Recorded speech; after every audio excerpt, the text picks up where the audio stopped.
Very good morning to you. Welcome to our Bird Notes. This is Dwight Davis.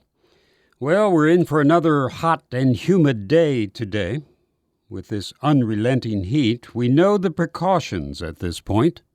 The National Weather Service will remind us to drink fluids, stay out of the sun, don't exert oneself, and to stay inside in the air conditioning if possible. That's fine for us, but what about birds? How do they cope with the heat? Well, the birds do take the advice of the Weather Service, except for the air conditioning part. And there are other ways that birds deal with excessive heat. First of all, birds, of course, like humans and maybe like some dinosaurs were, are warm-blooded and have to maintain a body temperature within a rather narrow range, actually, roughly 100 degrees to 112 degrees, depending on the bird.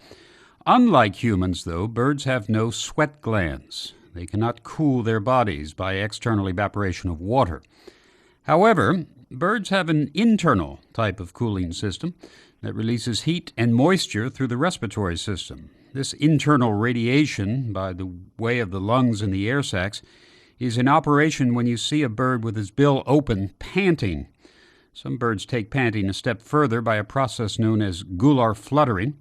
The skin of the throat is quivered rapidly, while the blood flow to that area is increased. This works obviously for birds with fleshy throat pouches like pelicans and cormorants. Some cooling is provided by reversing the tactic used to stay warm in cold weather. Feathers, as you know, are wonderful insulation because they can very effectively trap air when they're all fluffed out.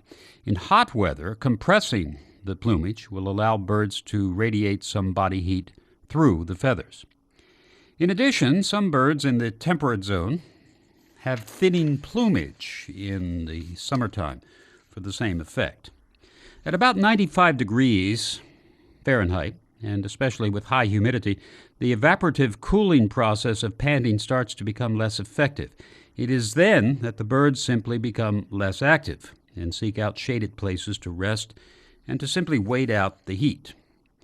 There's also one more strategy for cooling that is as untidy, shall we say, as it is effective, and it might not come as a surprise that it is practiced by the less than fastidious vultures, as well as by the wood stork. When it gets too hot, these birds simply defecate on their legs and feet. It works very well to help cool the body. And in the kind of heat and humidity that we've been experiencing lately, whatever works should be employed. It could very well be a matter of life or death for birds.